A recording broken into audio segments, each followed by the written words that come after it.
The desert was quiet. The sun had disappeared behind the distant hills, and darkness slowly covered the land. Jacob stood alone outside his camp. His heart was heavy with fear.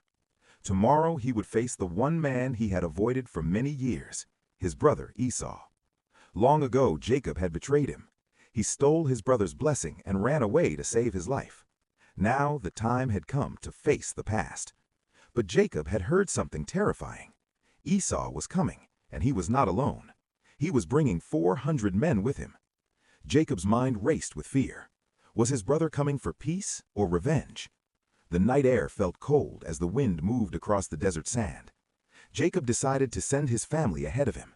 His wives, his children, and all his servants crossed the river before him. Soon the camp disappeared into the darkness. Now Jacob was completely alone. The desert was silent. Only the sound of the wind filled the night. Jacob stood there thinking about everything he had done, every mistake, every lie, every fear. Suddenly something moved in the darkness. Before Jacob could react, a man rushed out of the shadows and grabbed him. The stranger said nothing.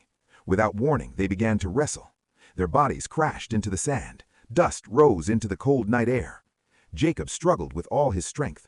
The stranger was powerful, stronger than any man he had ever fought before. But Jacob refused to give up. They wrestled under the moonlight as the long night continued. Minutes turned into hours. Still, neither man stopped fighting. The stars slowly moved across the sky. The desert wind blew around them as they fought in silence. Jacob was exhausted, but something inside him refused to let go. Just before sunrise, the stranger did something strange. He simply touched Jacob's hip. In that instant, Jacob felt a sharp pain shoot through his body. His hip was suddenly out of place. But even in pain, Jacob refused to release the man. The stranger spoke for the first time. "Let me go. The sun is rising." But Jacob held on tighter. His voice was filled with desperation. "I will not let you go unless you bless me."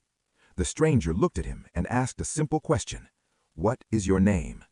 Jacob answered, "My name is Jacob." The stranger then said something that would change Jacob's life forever. "Your name will no longer be Jacob. From this moment forward, your name will be Israel, because you have struggled with God and with men, and you have overcome." In that moment, Jacob realized something shocking. The man he had been fighting all night was not an ordinary man. He had been wrestling with God. The first light of morning appeared over the desert hills. Jacob was filled with awe and fear. He had seen God face to face, and yet he was still alive. Jacob named that place Peniel, which means the face of God.